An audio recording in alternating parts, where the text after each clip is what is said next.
कितनी हैरत की बात है दोस्तों कि एक औरत ने, एक महिला ने मर्द सुपरस्टार्स की नकल कर करके अपने आप को दुनिया के सामने साबित कर दिया कि अगर औरत ठान ले तो दुनिया के सामने अपनी मेहनत, अपनी लगन और अपनी कला से अपने आप को साबित करने में कामयाब हो सकती है। तो आइए आज हम आपको मिलाते हैं एक ऐसी ही बहादुर महिला से जिसने जिंदगी की मुश्किलों को फेस करते हुए अपनी एक अलग पहचान बनाई। जी हाँ, उस बहादुर औरत का नाम है दीपू शर्मा, जिसने सोशल मीडिया की दुनिया में लेडी मनोज कुमार के नाम से अपनी एक अलग और मुनफरिद पहचान बनाई है। तो आइए दोस्तों मिलते हैं दीपू जी से, यानी कि लेडी मनोज कुमार से, और जानते हैं उनकी जिंदगी की कहानी खुद उनकी ज़बानी। दीपू शर्मा, लेडी मनोज कुमार को देखते रहिए, यही है पुकार। दीपू जी, बहुत बहुत शुक्रिया हमारे शो कॉफ़ी विद खान में आने के लिए, और आपका बहुत शुक्रिया कि आपने अपना कीमती वक्त निकाल के हमें वक्त दिया। शुक्रिया तो मुझे आपका बोलना चाहिए कि आपने मुझे याद किया आपके यहाँ पर ये शो पर, और आप जैसा इतना बड़े कलाकार और बड़े डायरेक्टर के सामने मैं बैठ के बात कर रही हूँ, ये मेरी खुशनसीबी नहीं यार, हम चाहते हैं मैम कि कॉफ़ी विद खान जो हमारा शो है, इसका मकसद ही यह है कि ऐसे लोगों को लोगों के सामने लाया जाए जिन्होंने अपनी मेहनत से अपना एक मकाम, अपना एक नाम बनाया है। तो बस मकसद वो ये था कि नए लोगों को, नई पीढ़ी को एक मोटिवेशन आपका मिले। बहुत अच्छा आपने ये शुरू किया है और लोगों तक पहुंचना चाहिए कि हम कितने मेहनत करते हैं और कहाँ से कहाँ आए हैं। डेफिनेटली जी। आदमी किस पोजीशन पर, अहमियत उसकी नहीं होती है, वो कैसे पहुंचा उस चीज़ की अहमियत होती है। तो चलिए हम शुरू करते हैं सवाल जवाब का सिलसिला। मैम, तो सबसे पहले अपने बचपन के बारे में बताइए कि आप कहाँ जन्म हुआ आपका? मेरा जन्म तो मुंबई में ही हुआ है। अच्छा। और वैसे मैं हिमाचल की हूँ, मंडी, हिमाचल मंडी की हूँ। मेरे माता पिता वहीं के हैं। और पली बड़ी हैदराबाद में हूँ मैं। अच्छा। हाँ जी, तो वहीं से मतलब शुरुआत हुई ज़िंदगी की मेरी। बचपन में हम यहीं थे, उसके बाद मम्मी हमारी लेके हमें हैदराबाद चली गई। तो वहीं से मेरी शुरू होती है कहानी। मतलब जब मैं 6.5 साल की थी तो मैं स्कूल जाती थी, लेकिन मेरी मम्मी का एक्सीडेंट हो गया था। उनका, वो एक ड्रेस डिज़ाइनर थे वो। अच्छा जी, तो एक्सीडेंट की वजह से उनका एक हाथ टूट गया। अच्छा। उसमें रॉड वॉड डाला था। फिर हमारे घर के हालात कुछ ऐसे हो गए थे। और डैडी क्या किया करते थे? मेरे डैडी तो बहुत पहले ही मेरे मदर से अलग हो गए थे। अच्छा। जब मैं पैदा हुई उसके बाद ही। तो मेरे जो है माँ बाप, मेरी माँ ही है। और भाई बहन भी थे आपके? जी, बड़ा भाई है एक, मेरे से 2-3 साल बड़े हैं। फिर मम्मी तो कॉस्ट्यूम वगैरह करती थी, आर्टिस्टों के, सबके ड्रेस डिज़ाइनर थी वो। तो वो काम ख़त्म होने के बाद फिर काफ़ी लोगों ने उनको बोला कि अब क्या करेंगे, कैसे चलेगा घर। मुझे बचपन से शौक़ था डांस करने का। तो मम्मी ने बोला क्या करूं। 2-3 लोगों ने राय दी कि आप स्टेज पर आपकी बेटी को क्यों नहीं डालती, वो इतना अच्छा परफॉर्म करती है। तो मम्मी ने बोला ऐसा तो मैंने सोचा नहीं कभी, मैं तो चाहती हूँ ये पढ़ लिख के खूब अच्छा बड़ी बने। तो फिर तालीम मतलब कहाँ तक पढ़ा आपने फाइनली? सर मैंने तो सिर्फ 4th क्लास ही पढ़ी है। उसके बाद मतलब हालात ने इजाज़त नहीं दी आगे पढ़ने की? नहीं, एक्चुअली क्या हो गया, मैं हैदराबाद में मैरिज फंक्शन शो करा करती थी, स्टेज ऑर्केस्ट्रा। तो वहाँ पर जैसे जब तक बारात नहीं जाएगी आपको तब तक नाचना है। और मैं थी छोटी। तो 6 बज जाते थे, घर जाते आते 5 बज जाते थे, 5:30 6। तो बच्चा सो के उठेगा तब तो पढ़ेगा। अब इस ढंग से मैं ज़्यादा स्कूल जा नहीं पाई। मैं प्राइवेट में, फिर मैंने घर में ट्यूशन लिया, घर में पढ़ा और प्राइवेट एग्ज़ाम देती गई। जब जब मुझे वक्त मिला तब तब ये किया, क्योंकि घर चलना भी बहुत मुश्किल था। तो क्या करे, ऊपर वाले ने अभी वो एक आर्ट मुझे बचपन से ही एक था कि डांस करना है। वो धीरे धीरे करते करते मैं काफ़ी मतलब हैदराबाद में भी फेमस हो गई। अच्छा। वहाँ पर रविंद्र भारती और ये सब जगह में, उस टाइम पे जॉनी लीवर जी वगैरह आते थे। मतलब मैं आपको 87-85 की बात बता रही हूँ। तभी जॉनी दा वहाँ पर आते थे, वो स्टेज में शो करते थे, मैं उनके साथ ही परफॉर्म करती थी ऑर्केस्ट्रास में। काफ़ी वहाँ के फेमस थे, दीपाधर, मीनाधर सिंगर्स, उनके साथ में वहाँ से मेरी शुरुआत हुई। फिर जैसे जैसे बढ़ते गए, फिर एक वक्त ऐसा आया जब मैं 11-12 साल की हुई तो हम लोग मुंबई की तरफ वापस से रुख बदला हमने। कि चलो वहाँ जाके फिल्मों में कुछ काम करेंगे, कुछ आगे बढ़ेगा इंसान। कब तक शादी ब्याह और स्टेज ही नाचेगा, आगे तो बढ़ना था। और वो इंडस्ट्री मिलती है अपने को वापस से मुंबई में। तो वापस से हम लोगों ने मुंबई का रुख तो किया। मुंबई जब आए तो पूरी फैमिली के साथ आप शिफ्ट हुए? नहीं, मैं और मेरी मम्मी, ओके। हम दोनों ही आए थे। हम होटल में स्टे किए यहाँ पर, अच्छा। और बहुत मतलब दर दर की ठोकरें खाई हमने। कभी किसी के पास, कभी कोई इवेंट ऑर्गेनाइज़र के पास। तभी तो बहुत सारे चलते थे, जैसे कोको कोला साहब एक थे जो बड़े बड़े शोज़ करते थे, उनके यहाँ गए। बहुत सारे लोगों के यहाँ हम लोग भटके, लेकिन कुछ हासिल नहीं हुआ। फिर हम लोग बैक टू वापस चले गए। फिर वापस? हाँ, वापस कितने हैदराबाद। साल रहे थे उस पीरियड में मुंबई में? साल तो नहीं, क्योंकि हम लोग इतना अफोर्ड ही नहीं कर पाए मुंबई, क्योंकि Okay. होटल में रहना, खाना पीना। तो हम 1 महीना हमने स्ट्रगल किया, हम फिर से चले गए। ओके। फिर जब मैं गई तो क्या, अभी एक 11-12 साल की उम्र एक बढ़ती हुई होती है लड़की की। तो मम्मी ने बोला ये शादी ब्याह में डांस कराना सही नहीं है, अभी स्टेज मिलेगा तो ठीक है। स्टेज परफॉर्मेंस इतने होते नहीं थे, और उस टाइम पे इतनी इनकम नहीं थी। फिर हम वापस लौट के मुंबई आए। अच्छा। फिर धीरे धीरे वापस से लोगों के पास जाने लगे, सब इधर उधर डांस क्लासेस में जाते थे। सत्यम हॉल जैसे रिहर्सल हॉल था, तो वहाँ पर जाया करते थे कि यहाँ से कुछ लिंक मिल जाए, वहाँ से कुछ लिंक मिल जाए। ऐसे करते करते एक वक्त आने से मुझे एक फ़िल्म का ऑफ़र आ गया। तभी मैं थी कुछ 15 साल की होंगी। पिक्चर थी हातिम ताई, जितेंद्र की। Okay okay okay. तो उसमें मुझे बुलाए बात के, तो मैं बहुत छोटी यंग मतलब बच्ची सी लग रही। तो उसमें एक कैरेक्टर था, वो कैरेक्टर के लिए मतलब उसमें कहानियाँ थी ना सब, हाथी 7 सवाल, उसमें एक सवाल के लिए मुझे चुना गया था। लेकिन उनके साथ मैं मैच ही नहीं हो रही थी, क्योंकि बच्ची बच्ची दिख रही थी। तो अब क्या करें, मतलब मेकअप तो लग गया, वो भी RK स्टूडियो में इतने बड़े। तो मम्मी ने बोला भाई देखो बच्ची के मेकअप तो लगाया, अब कुछ ना कुछ तो काम करवाना पड़ेगा। तो मैंने एक छोटा सा रोल किया था उसमें सतीश शाह जी के साथ। ओके। और फिर वहाँ से धीरे धीरे मैं एक ऐड वाले मिले, टी सीरीज ऐड मैंने किया था वॉशिंग पाउडर का। फिर सलोना दरबार अगरबत्ती, पता नहीं बहुत सारे ऐड मिलने लग गए मुझे। तो ऐसे करते करते मेरी शुरुआत हो गई इंडस्ट्री में। और फिर पैसा वैसा भी मिलने लगा? तो क्या होता, हम बैलेंस यहाँ भी रह सक रहे थे और पैसा भी आ रहा था। तो ऐसे करते करते काफ़ी मतलब फिर स्टेज शोज मिलने लगे। फिर 93 में तो फिर मेरा ऐसा हो गया था, मैं बहुत अच्छे ढंग से यहाँ जम गई थी। हाँ, फिर मैं गोविंदा जी के साथ, चंकी पांडे जी के साथ स्टेज शो करती थी। उनकी फिक्स आर्टिस्ट हुआ करती थी। Okay, very good. मतलब उनका जो गाने चलते थे, लाल दुपट्टे वाली, मैं से मीना से, उसमें मतलब मैं पक्की डांसर थी। मतलब उनके साथ मतलब एक बार रिहर्सल कर लिया, हो गया ना। खुद रिकमेंड करते थे मेरे को। अच्छा। गोविंदा जी, अरे दीपू को ले लो, रिहर्सल की ज़रूरत नहीं। ओके। वो फिक्स है हमारे साथ। तो ऐसे करते करते आगे बढ़ती गई। फिर काफ़ी पिक्चरों में भी काम किया मैंने। अच्छा। एज ए लीड रोल काम किया। कौन कौन सी, जरा बताइए। जीजा साली, अच्छा। मैं वही हूँ, मनमोहिनी, रानी हिंदुस्तानी, और चांद के आंसू, दिल वाले कभी ना हारे। ये छोटे बजट की फिल्में थी हाँ क्या? नहीं, दिल वाले कभी ना हारे बड़े थे, ये छोटे बजट की थी। जैसे मैं हूँ मतलब छोटे उसमें ही आता है। हाँ। लेकिन काफ़ी काम किया मैंने। आज YouTube में आप सर्च करोगे ये सब पिक्चर मैं दिखूंगी आपको। अच्छा। लेकिन उस टाइम पे तो मुझे कोई जानता ही नहीं था, और आज भी लोग शायद नहीं जानते कि मैंने इतने सारे काम किए हैं। अब जानने लगेंगे। नहीं, वो तो अलग कैरेक्टर से जानने लगे, लेकिन उस टाइम पे मुझे कोई नहीं जानता था।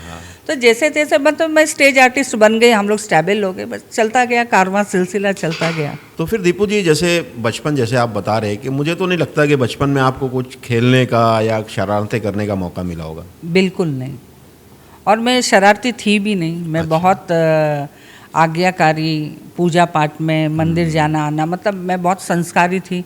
मम्मी ने हमको बहुत बोलते ना, एक मम्मी हमारी हिटलर थी, क्योंकि माँ भी वही थी, बाप भी वही थी। तो हमको बहुत अंडर उसमें रखा था उन्होंने कि संस्कारी लोग आए तो उनको ये करना है, वैसे करना। मुझे ऐसा लगता है कि शायद उसी उम्र से आपको घर की जिम्मेदारियों का भी एहसास था। जी कि मम्मी अभी कुछ कर नहीं पा रहे, तो हमें ही कुछ करना तो इसीलिए मैं उतना।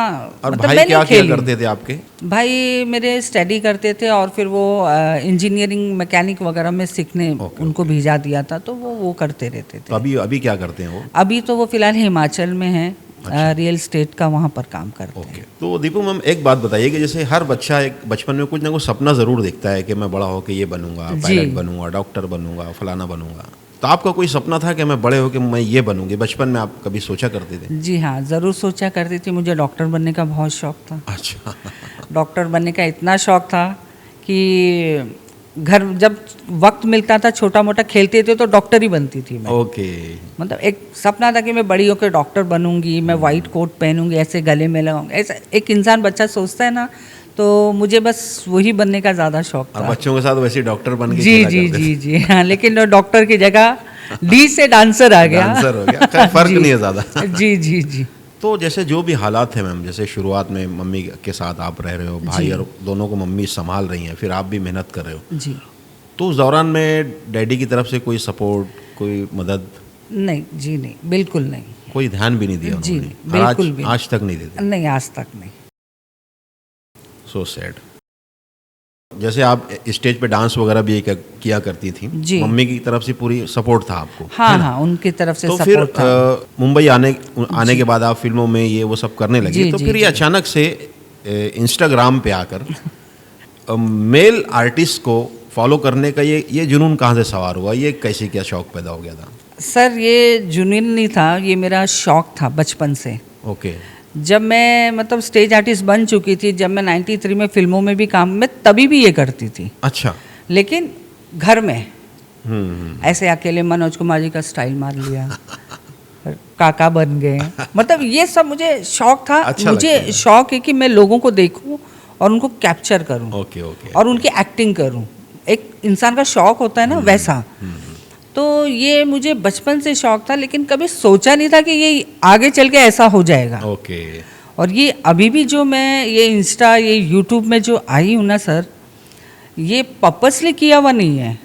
ये तो मैं मम्मी के बर्थडे पार्टी में मैंने डांस किया था, मैं ना भूलूंगा गाना, जो मेरा हाँ, फेमस हुआ था, सबसे मैंने भी पहला देखा था, वीडियो मैंने जो भी मेरा देखा। वायरल हुआ। तो सर वो तो मेरी मम्मी का बर्थडे था, तो मैं फ्रेंड्सों के साथ हंसी मजाक, और सारे दोस्त मेरे हमेशा बोलते, तो सर वो तो मेरी मम्मी का बर्थडे था, तो मैं फ्रेंड्सों के साथ हंसी मजाक, और सारे दोस्त मेरे हमेशा बोलते थे, अरे यार तू इतनी अच्छी एक्टिंग करती है, वो देखो ना वो भारती आती है, ये आती है, वो आती है, तू क्यों नहीं? मैंने देखो जब वक्त आएगा ना तभी सब कुछ होगा।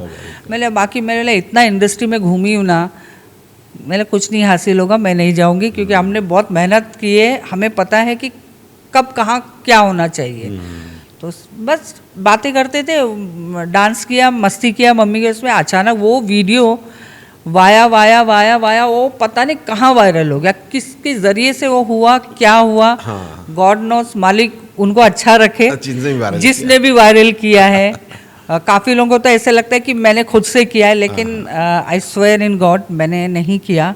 वो पता नहीं, जिसने भी मेरा भला किया है भगवान उसको अच्छा रखे, अच्छा लगे। और खुश रखे।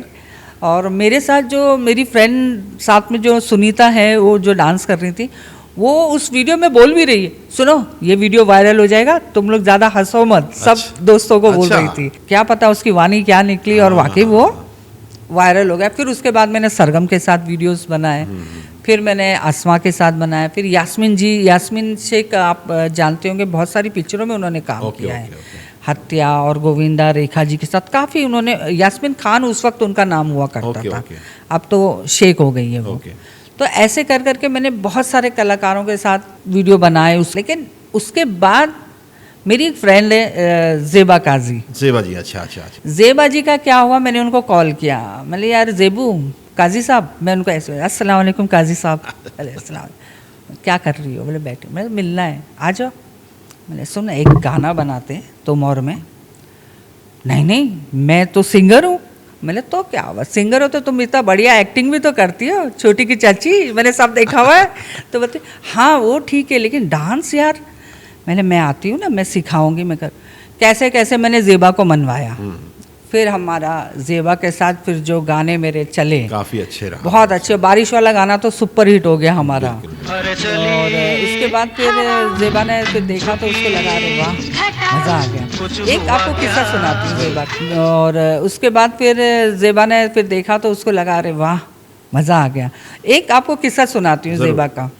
ज़ेबा कहीं ऑडिशन के लिए कहीं बाहर गई थी, और वहाँ से शायद वो गई, वहाँ बैठी ऑडिशन के लिए, या ऐसा कुछ तो था उनका मसला। तो जो काउंटर में जो बंदा बैठा था उन्होंने बोला कि अरे मैडम मैंने आपको कहीं देखा हुआ है। तो ज़ेबा ने बोला कहाँ देखा है? बोले आप वो लेडी राजेश खन्ना के साथ वो बारिश में गाना किया था, वो आप ही हो क्या? तो ज़ेबा खुश हो गई, हाँ हाँ मैं ही थी वो। तो फिर वो जैसे बोला अच्छा मैडम आप चाहिए, पहले आप चाहिए, तो उनको भिजा दिया। ज़ेबा जैसे वहाँ से निकली, वो एक पहली इंसान थी, ये वाक्य मैं इसलिए सुना रही हूँ, मतलब प्राउड फील करके नहीं, मतलब वो पहली ऐसी इंसान थी जिसने मेरे लिए अप्रिशिएट किया मुझे कि यार दीपू, यार तेरी वजह से आज मैं ऐसे जाते जाते लोग मुझे पहचानते हैं यार कि ये वो लड़की है, वो राजेश खन्ना साथ में जो करती है। मैंने देख ये तेरी भी मेहनत है और ये अपनी भी मेहनत, मतलब मिली जुली है हम लोग की। और जितना हमारा जो दीपू शर्मा ऑफिशियल का जो टीम है हमारी, वो बहुत प्यारी टीम है हमारी, और एक मतलब सब सपोर्ट करते एक दूसरे को। और बस ऐसे करते करते हम इस पहले इंस्टाग्राम पे अकाउंट बनाने का कैसे ज़हन में आया आपके? इंस्टाग्राम एक्चुअली क्या, मेरा बहुत पहले वो टिकटॉक चलता था ना, हाँ। जी उसमें भी था, लेकिन ऐसे नहीं, वो कुछ हम गाने लेके ऐसे बना लेते थे। मैंने देखा एक्चुअली यूट्यूब में काफ़ी लोग मेरा वीडियोस अपने अपने उसमें डाल के, और मैं देख रही हूँ लेडी मनोज कुमार, मतलब फीमेल एक्टर है कोई है, मनोज कुमार की कर रही हैं। फिर मुझे लेडी मनोज कुमार जो खिताब दिया है वो अखिलेश जी ने दिया है। अखिलेश जी है ना जो अवार्ड वगैरह फंक्शन रखते हैं, ओके। मीडिया के ही है वो जी। तो उन्होंने मुझे लेडी मनोज कुमार का खिताब दिया। अच्छा। और फिर बाद में क्या हुआ, फिर मेरे फ्रेंड ने बोला, सरगम ने बोला यार दीपू तुझे नहीं लगता, बोले अपने को गाने बना के अपने अकाउंट में डालने चाहिए, तेरा जो अकाउंट बना हुआ है। मेरा तो 2017 से मेरी बच्ची ने अकाउंट खोल के दिया था यूट्यूब का।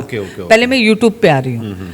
बोले चल बनाते हैं, बोले चल बनाते हैं। फिर हम लोगों ने छुप गए तारे नज़ारे घर में ही नो एडिटिंग गाना प्ले किया, और हम लोगों ने डांस किया 1 शॉट में।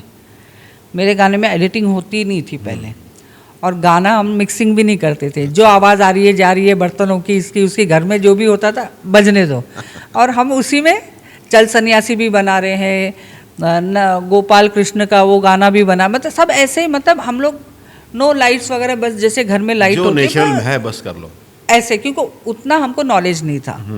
फिर धीरे धीरे हमारा नॉलेज बढ़ा। तो और फिर कैमरामैन भी मेरी एक फ्रेंड है शाहिदा, मैंने बोला शाहिदा तो फोटोज़ वगैरह सब अच्छे लेती है, चल आ जा तो गाना बना दे, तो कैमरामैन बन जा। खुश हो गई, हाँ चल बनाते हैं। मतलब कैमरामैन वो, और हम ही डायरेक्टर, हम ही सब कुछ और कर रहे हैं, और यूट्यूब में अपलोड भी हम कर दे रहे। हमें कोई नॉलेज नहीं था क्या हैशटैग डालना है, क्या लिखना है, बस दीपू शर्मा, मनोज कुमार, सरगम, कैमरा बाय शाहिदा, बस डाल दिया। नो हैशटैग, हमको कुछ नहीं पता था।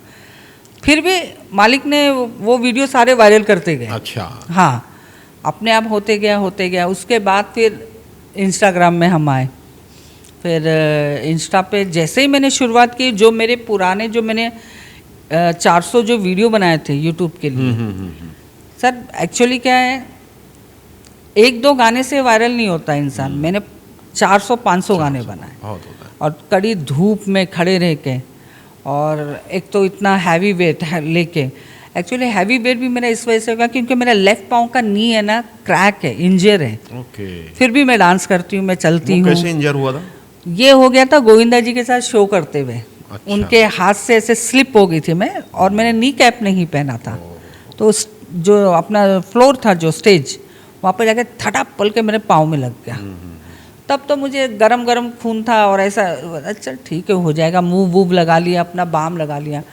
लेकिन कुछ समय के बाद पता चला भाई ये तो इंजर हो गया। फिर डॉक्टर अली ईरानी जो नानावटी हॉस्पिटल, उन्होंने मेरा 6 महीना इसका इलाज किया। मैं 1 साल बेड रेस्ट पे थी, नो वॉक नो, और फास्ट डांसर लोग अगर बैठ जाओ तो फिर वेट पुट ऑन ही होना है सर।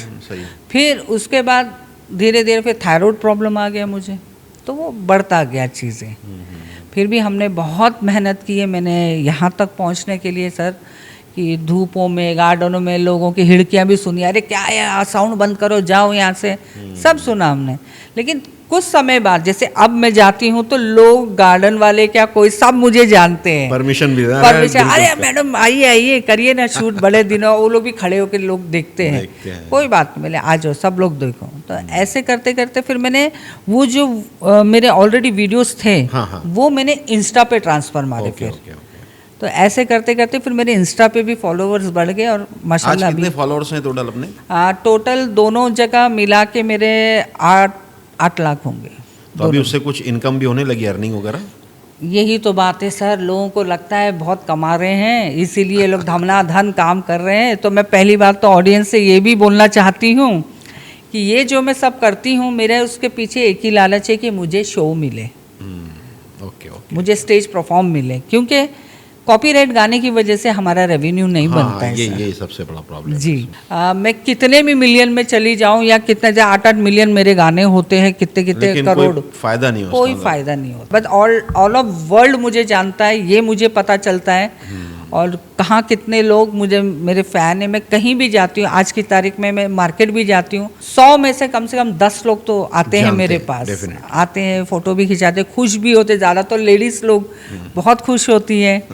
और कभी कभी तो फ़ैन कॉल्स में ऐसे कॉल आते हैं कि मतलब एक 75 इयर्स की एक माता जी थी, शायद वो हर चीज़ मेरा देखती है, ये भी वो देखेंगी।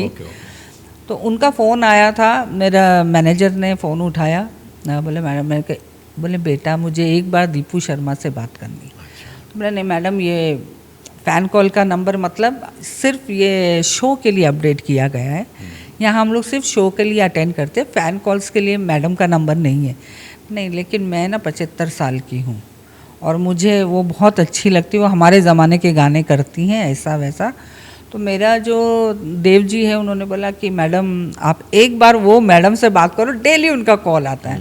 मैंने बात किया, आप बिलीव नहीं करोगे, वो लेडी लिटरली रोने लग गई फ़ोन पे। बोले बेटा मैं तेरी बहुत बड़ी फ़ैन हूँ, तुम जो करती हो ना, बस मेरा एक फेवरेट गाना कर दो। मैंने बताइए, बोले अकेले हैं चले आओ जहाँ हो।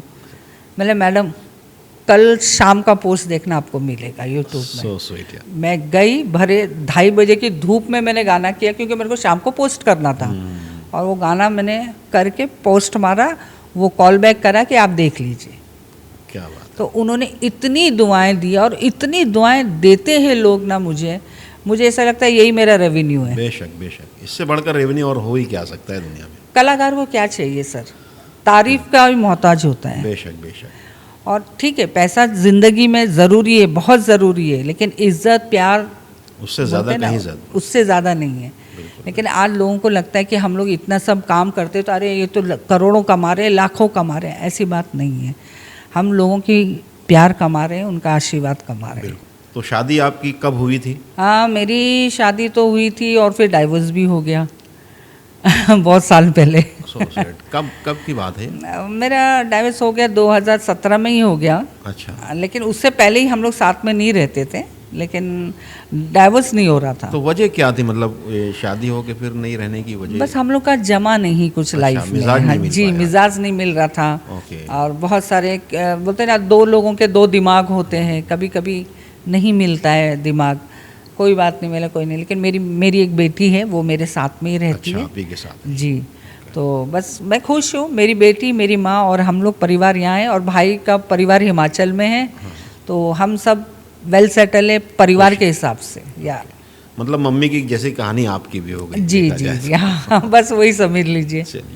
बहरहाल जो होता है अच्छे के लिए होता है, ऊपर वाला जो करता है अच्छे के लिए करता है, इसमें कोई शक नहीं है। नहीं, आज जो हूँ घर का, मतलब जैसे पहले मेरी माँ बाप थी, वैसे आज मैं भी मेरी माँ हूँ, मेरी बच्ची की मैं ही बाप हूँ, बस। तो दीपू जी, अभी ये बताइए कि इतने लंबे कैरियर में अपने आप पर बहुत ज़्यादा प्राउड फील हुआ? सर, प्राउड मोमेंट तो मेरे पास बहुत सारे हैं, लेकिन आज जो मैं मकाम में पहुंची हूं और लोग जब मुझे जानने लग गए हैं, और जब मैं बाहर जाती हूं तो लोग बोलते हैं अरे lady Manoj Kumar, lady Rajesh Khanna, lady, तब मुझे बहुत प्राउड फील होता है। जवानी में इतना काम किया, किसी ने हमें पूछा नहीं। वो वक्त ऐसा होता है, हंसते खेलते निकल जाता है। लेकिन आज की तारीख में अगर आप बाहर कदम रखें और लोग आपको जानते हैं, विदाउट एनीथिंग लोग अपने आप को फेमस करने के लिए क्या कुछ नहीं करते हैं, बिल्कुल बिल्कुल। कितना खुद के प्रमोशन मारते हैं, क्या करते हैं। हम सब लोगों को, काफ़ी को मैं जानती हूँ ऐसे लोगों को, लेकिन वो फेमस नहीं होते हैं। एक सिंगल हमने कोशिश भी नहीं की कि हमको फेमस होना है या बूस्टअप करो, ये करो। मेरे सब ऑर्गेनाइज जेन्युइनली होता गया, जेन्युइनली होता गया। तो बड़ा प्राउड फील होता है जब मैं फैमिली के साथ रहती हूँ, कोई आता है बोलता है अरे आप लेडी मनोज कुमार हो ना, दीपू शर्मा जी, हाँ एक फ़ोटो एक सेल्फी। तब ऐसा खुशी मेहनत होती वसूल है भी ना, ऐसा लगता हाँ है। बस कि ये जो धूप में जो गोरापन काला हो गया खुशी होती है। मतलब ये आधे हाथ पूरे काले हो गए मेरे, धूप में इतनी मेहनत की है। बिल्कुल। जब आप लेडी मनोज कुमार के नाम से मशहूर हो गई तो उसके बाद से शोज मिलना शुरू हो गए होंगे। जी हाँ जी। पहला शो जो उसके बेस पर आपको मिला हो, लेडी जी। मनोज कुमार को हम इनवाइट कर रहे हैं फलाने शो में, जी, पहला ऐसा कौन सा शो मिला था आपको? पहला शो हम लोग को आया था ये मुंबई गोरेगांव स्पोर्ट्स क्लब में ही। अच्छा। मारवाड़ीज का शो था, ओके। शादी संगीत का प्रोग्राम। उनका कॉल आया कि ऐसे ऐसे शो है, करना है। तो हम बड़े खुश हो गए कि चलो भाई, पहला कॉल तो आया, रिजल्ट आया। तो फिर मैंने सरगम को कॉल किया। मैंने सरगम, मतलब बजट उतना नहीं दे रहे लेकिन शुरुआत कर लेते हैं, क्या बोलती हो? बोले हाँ हाँ करते हैं ना। फिर हम लोगों ने इतना उसका धमाल किया, यूट्यूब में भी मैंने अपलोड किए हुए उसके वीडियो। अच्छा। और आप बिलीव नहीं करोगे, जितना पेमेंट हमने उनसे मांगा था, उन्होंने जितना हमको, मतलब वो एक भाजी वाले को चले बार्गेनिंग करके नीचे नीचे करते ऐसे किया था। एंड में उन्होंने और उल्टा ज़्यादा दिया हमको। अच्छा, खुशी से बोलते हैं यार आपने जो रंग जमा दिया, ये चलो अच्छा है, थैंक यू कि शुरुआत उनसे हुई हमारी। फिर उसके बाद हमने हैदराबाद का शो किया। हैदराबाद के 2-3 शो, फिर उसके बैक टू बैक बता रही हूँ। अच्छा। पहले मुंबई किया, फिर हैदराबाद किया, फिर वापस हैदराबाद किया मैंने, फिर दिल्ली में कम से कम तकरीबन मैंने 5 शो किए हैं, और बेंगलोर में 1 किया है, और रिसेंटली मैं जबलपुर जाके आई। अच्छा। जहाँ जया जी, हाँ, वो जया वीडियो प्रदा मैंने जी देखा था। और मंदाकिनी जी और मोनिका बेदी, डेलनाज सारे थे वहाँ पर। मैंने क्या किया था, मुझे पता था ये सारे कलाकार आ रहे हैं, तो जिन्होंने मुझे बुलाया था उन्होंने कहा कि पहले भी मैंने उन्हीं का शो किया था जिसमें पूनम ढिलन जी थे। फिर उन्होंने जब राजेश खन्ना देखा, बोला अब मैं मनोज कुमार देखूंगी आपका। तो ये सारे आर्टिस्टों को वो बुलाते हैं एज ए सेलिब्रिटी। बच्चे का बर्थडे होता है उनका, इस बार उनकी माता जी का बर्थडे था, तो हम लोग सब गए थे। उन्होंने बोला देखो जया जी आ रही, ये आ रहे, वो आ रहे, आप देख लो आपको कैसे। तो मैंने अपने दिमाग में ना गाने सेट कर लिए। जया प्रदा जी थे ना? हाँ जया प्रदा जी। तो मैंने बोला मंदाकिनी जी आ रही है, तो फिर तो मैं जूली जूली सेट कर दी। फिर मोनिका बेदी जी का थोड़ा गाना, फिर मोनिका बेदी जी का थोड़ा गाना ढूंढना पड़ा मुझे बहुत ज़्यादा, क्योंकि वो संजय दत्त के साथ में उन्होंने काम किया। तो फिर भी मैंने वो एक गाना, तेरी निंदिया उड़ा के ले गई मेरी बिंदिया, समथिंग कुछ गाना है, तो वो गाना उनका मैंने एडिट कर दिया। मैंने जया जी के, तो वो गाना उनका मैंने एडिट कर दिया। फिर मैंने जया जी के 3-4 गाने एडिट करे बाय वन। हाँ जी, मैशअप करके मैंने बनाए उनके। तो उससे पहले उन्होंने दिल्ली शो मेरे साथ किया था, तो मैंने उनको ऑफ़र किया था कि साथ में थोड़ा। अच्छा। तो बोली ऐसे किए जया जी ने, मैंने समझा करो। मैंने ओके मैडम। मैं भी चुप हो गई कि अब आर्टिस्ट को हम ज़्यादा, और जयप्रदा जी बहुत बड़ी लेजेंड कलाकार हैं, अब उनके सामने तो हाथ बढ़ाना भी मत, अंदर से घबराहट हो रही थी कि भाई देख ही नहीं रहे हाथ। लेकिन मैंने फिर बोला इस बार मैं नहीं उठाऊंगी जया जी को, मेरी यार इंसल्ट हो जाती है सबके सामने। तो मैंने क्या किया, पहले उनका गाना किया, आंखों में किया देखी सपने सजाए। वो जैसे ही मैंने गाना चालू किया, शिट शॉक कि ये गाना ये लड़की कर रही है, वो भी स्टेज पे ना, वो एकदम ऐसे। फिर मैंने वो किया, जैसे वो कट टू कट गया, फिर तेरे बिन में क्या मेरे, जैसे मैंने चालू किया उन्होंने सर पे हाथ रख लिया और फिर मैंने उनके मुंह पे जाके नाचा। अच्छा। वो इतना उनको जोश दिला दिया मैंने कि जया जी भी खड़ी हो गई। फिर वो भी चालू हो गई डांस करना। मतलब इतना अच्छा वो प्रोग्राम गया था, और आप बिलीव नहीं करोगे, मैंने 17 गाना नॉन स्टॉप डांस किया था। 17 गानों पर? हार्ट बीट कान में आ गई थी मेरे, क्योंकि मेरे अलावा कोई आर्टिस्ट ही नहीं था वहाँ। मैं थी और आसमा मेरे साथ गई थी, लेकिन आसमा तो कैसा मेरे साथ डुएट करती है, वो सोलो परफॉर्म नहीं करती है। तो लेकिन मैं कंटिन्यू बैक टू बैक किया मैंने। आप सोचो लोगों को वो नशा ही नहीं उतर रहा था उनका, लेकिन रात में मेरे को तो फीवर आ गया। गर्मी इतनी हो गई ना, सही तो है, हॉट सही है, हो गया। और बिल्कुल, वहाँ पर का क्लाइमेट बहुत गर्मी था जबलपुर का, लेकिन इतना प्यार दिया मुझे। मंदाकिनी जी तो सो स्वीट, बहुत प्यारी इंसान है, इतनी प्यारी है ना कि पूछो बता, वो तो गाल ही गाल खींचने में लगी रही। मैंने बोला, यार मज़ा कर दिया तुमने, मज़ा। फिर जया प्रदा जी ने मेरे को बोला, इतना अच्छा आर्ट तुम सीखी कैसे? मैंने मैडम बस बचपन से करती थी, लेकिन अब जाके उसका कुछ रिजल्ट आ गया। बोले नहीं, वेरी गुड, वेरी नाइस। फिर उन्होंने अपने घर का पता मुझे बताया, बोले तुम कभी भी आ सकती हो मेरे घर पे, क्या बात। आओ। बता आप मेरे को बोले ना आप मैं फ़ैन हो नहीं, अब हम आपके फ़ैन हैं। अच्छा, मतलब इतने खुश हुए, इतनी दुआएं मिली है। और जब कलाकारों से अगर तारीफ मिल जाए फिर पैसा तो वसूल ऐसा है। हो जाता कि सारी भाई मेहनत क्या वसूल, करें। बिल्कुल, हाँ, बिल्कुल। मतलब बहुत अच्छा, मतलब इस शो की वजह से मेरे को अच्छे लोग भी मुलाकात हो रहे हैं, उससे हमारा घर भी चल रहा है, क्योंकि आज की तारीख में जो भी है हमारा यही इनकम है। बिल्कुल। और बाकी यूट्यूब से तो कोई हमको फ़ायदा नहीं है, मतलब रेवेन्यू के हिसाब से।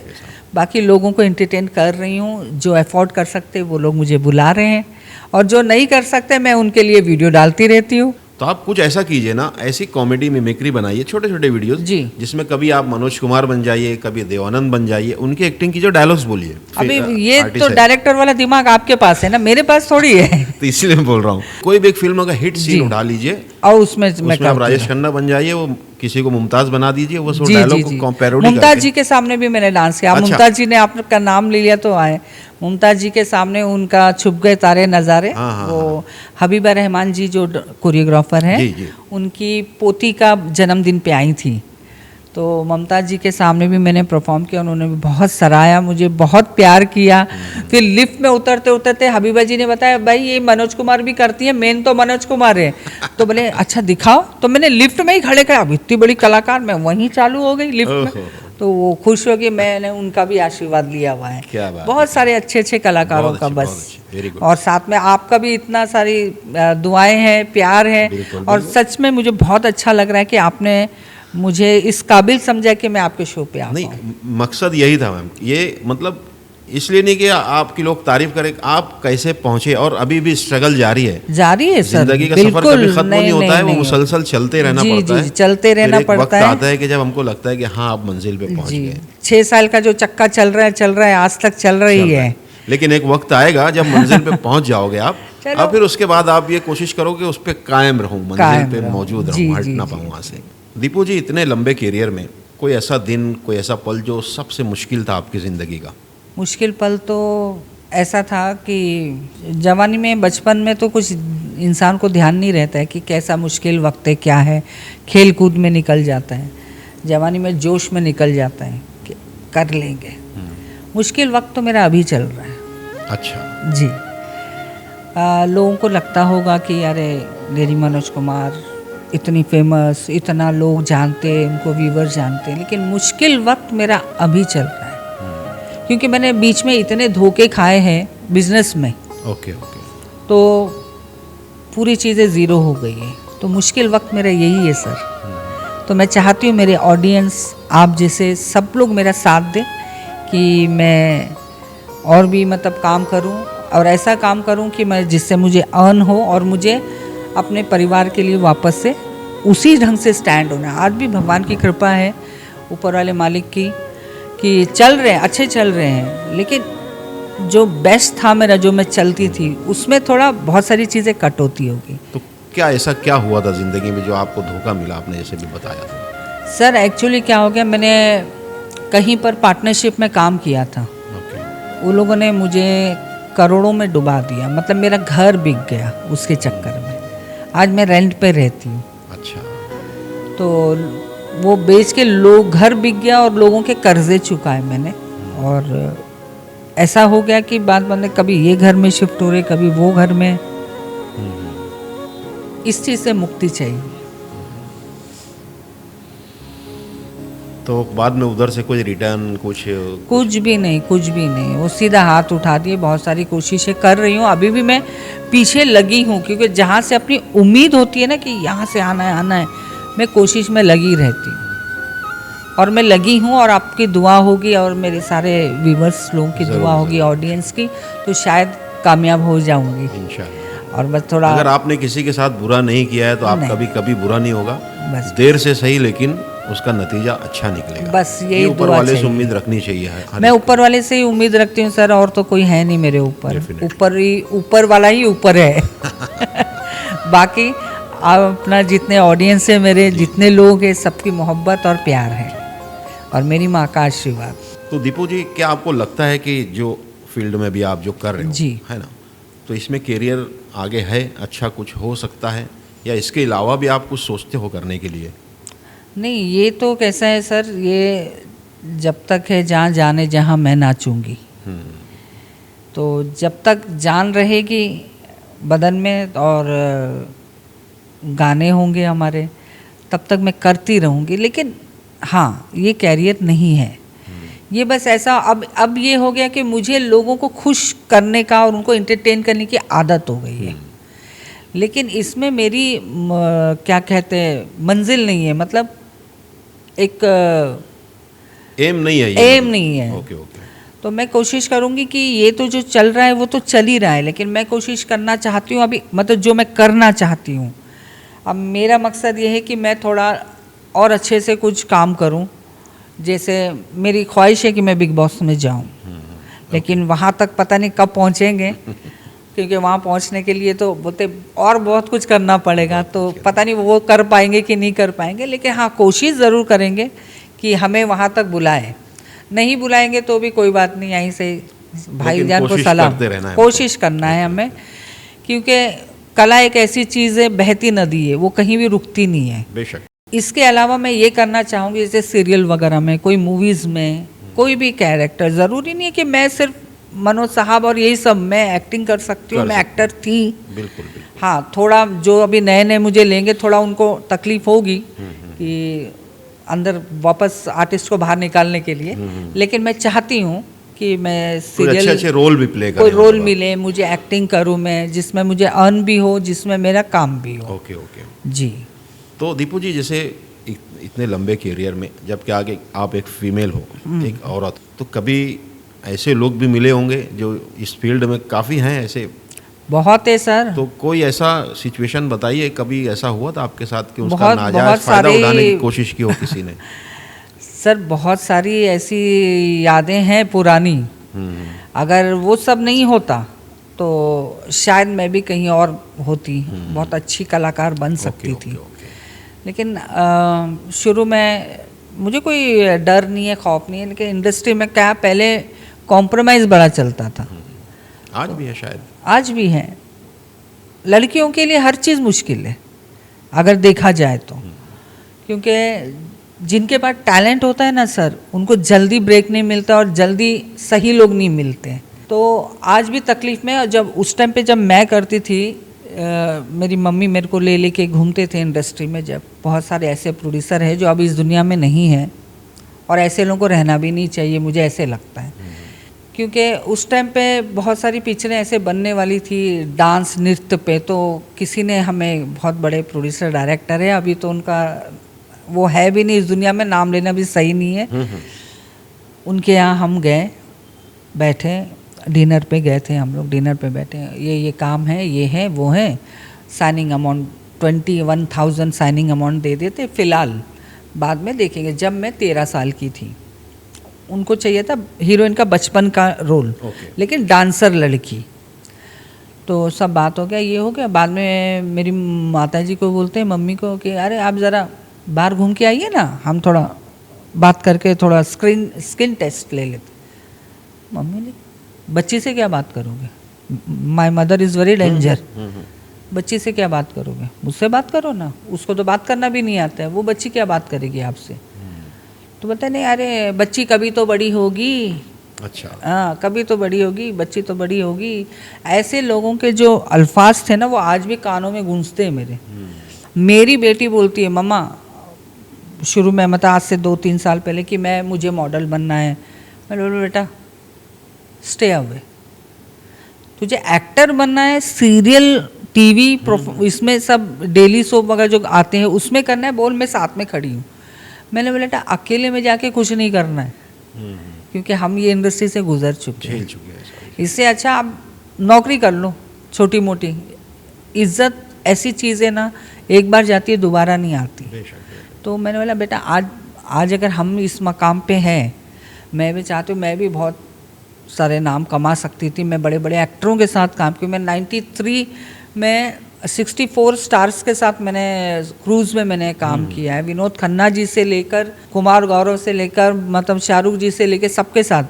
शाहरुख खान ने भी मेरे साथ डांस किया है क्रूज़ में। अच्छा जी, ऐसी दीवानगी उस टाइम पे उनका वो गाना बहुत ज़्यादा चल रहा था। तो 93 की बात कर रही हूँ मैं आपको, तभी उनके साथ मैंने परफॉर्म किया था।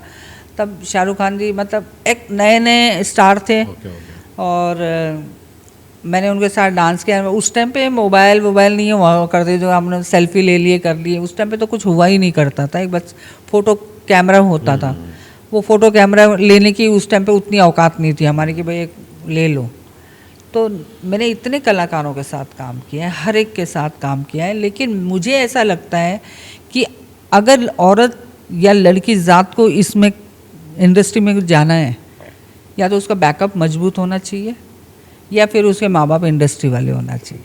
मेहनत से इंसान, जो लड़की आगे बढ़ना चाहती है करना, उसको बहुत रोड़े पड़ते हैं रास्ते में, बहुत तकलीफ़ें, बहुत ज़्यादा आसान सफ़र नहीं, बिल्कुल नहीं।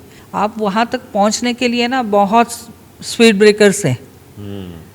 अगर आपकी गाड़ी धीरे धीरे चली गई मेहनत से तो ठीक है, वरना सीधा खड्डा है और होना भी कुछ नहीं है। तो मैं तो नए लोगों को यही चाहूँगी कि भाई अगर आपके अंदर वाकई बहुत अच्छा टैलेंट है तो पहले आप अपने टैलेंट को समझो और कोई ऐसा इंसान पकड़ो जो तुम्हें सही रास्ते में लेके जाए, ना कि वो गलत दिशा में ले जाए। क्योंकि लड़कियों को तो गलत दिशा में लोग इतने लेके जाने वाले मिल जाते हैं आज की तारीख में, और सही भी नहीं है वो, और वापसी का रास्ता भी कोई नहीं होता फिर, बिल्कुल नहीं है। तो मैं चाहती हूँ कि अगर लड़कियां इस लाइन में आना भी चाहती है तो बेटा सोच समझ कर आओ कि आपको इस रास्ते में बहुत लोग ऐसे मिलेंगे जो आपको गलत जगह भी दिशा दिखा सकते हैं कि आप वहाँ चले जाओ तो फिर वहाँ से यू टर्न कभी नहीं आएगा। तो मेहनत करो, मेहनत इंसान का तो जीत होती ही है, लेकिन अपने आप को भी प्रोटेक्ट करके चलो। ज़िंदगी का सबसे बड़ा सपना क्या है अभी आपका? मेरी बेटी बहुत अच्छे मकाम पे पहुँच जाए। अच्छा, अभी कितनी उम्र है उसकी? अभी 18 ईयर्स। तो अभी क्या कर रही है, पढ़ाई कर रही है? अभी 12th कंप्लीट किया है उसने। 12 कंप्लीट किया। जी। तो उनको क्या बनने का, उनका क्या शौक है? वो क्या उनका तो अभी फिलहाल उसका कुछ शौक है नहीं। वो आर्टिस्ट ही बनेगी, मैं अभी से बता रहा हूँ आपको। क्योंकि मैंने तो बोला ना उसको बड़ा बनना है, बस मिस इंडिया, मिस वर्ल्ड ऐसे बनना है। देखते हैं। नहीं, दिखाइए उसको, बस सही रास्ता बताते सही रास्ता वो, क्योंकि मैं हूँ पीछे खड़ी हुई। बिल्कुल। तो क्या होता है ना, बोलते हैं ना माँ तो बोलते हैं ना नागिन होती है। हाँ। तो जो साथ वाले में ना डसने के लिए रेडी रहते हैं। असली योद्धा भी होती है माँ। यस, ठीक है, जो उसके नसीब में, देखिए नसीब बनाने वाले हम और आप कोई नहीं हो सकते। जो नसीब में जिसके लिखा होगा वो वही बनेगा, कोई बनेगा। सही है। बस मेरी कोशिश ये है कि वो एक अच्छे मकाम तक पहुंच जाए, एक वेल सेटल लाइफ उसकी देखो। मैं दैट्स इट। इंशाल्लाह ज़रूर होगा। हम दुआ बस करेंगे आपकी उसके दुआ लिए कि जी, उसको कोई अच्छा सा जैसा जो वो सोचती है बस वैसा उसको कुछ मिल जाए। जी। तो दीपू जी बहुत बहुत शुक्रिया हमारे आपका भी बहुत बहुत शुक्रिया, आपने मुझे बुलाया, इस काबिल समझा। मैं बहुत खुश नसीब हूँ सर, और मैं चाहती हूँ मैं आपके साथ भी इन फ्यूचर में काम करना चाहती हूँ। जरूर आपके साथ, और हम भी थोड़ा आ जाएंगे आपके ग्रुप में। बिल्कुल, जैसे जेबा जी हमारी वैसे हम भी घुसना चाहेंगे। जरूर करेंगे साथ। बस आपका दुआ और मुझे आपका उम्मीद है कि आपकी ये कहानी सुन के नए लोगों को भी कुछ ना कुछ सबक जरूर मिला होगा। जी। और वो उस पर अमल करने की कोशिश करेंगे। जी। कि मैं दोस्तों आपको सिर्फ ये कहना चाहता हूँ कि दीपू जी ने साफ साफ कहा कि ठीक है, मुझे सब लोग जानते हैं, शोज मिलते ही हैं, लेकिन अभी उनकी मंजिल अभी तक नहीं मिली है। तो वो मंजिल अभी बाकी है और उसके लिए उनका सफ़र मुसलसल जारी है। और आप भी उनके सफ़र में उनका साथ दीजिए। हम उनका कॉन्टैक्ट नंबर जिस पे आप कॉल करके शो वगैरह बुक कर सकते हैं, वो नंबर, उनके इंस्टाग्राम की लिंक, यूट्यूब चैनल की लिंक भी हम शेयर करेंगे डिस्क्रिप्शन में। आप जाकर ज़रूर उनको फॉलो करें और सपोर्ट करें। तो दोस्तों आज के लिए इतना ही। अगले वीडियो में फिर मिलते हैं किसी और शख्सियत के साथ। तब तक के लिए अपने भाई अकरम खान को इजाज़त दीजिए। Good bye.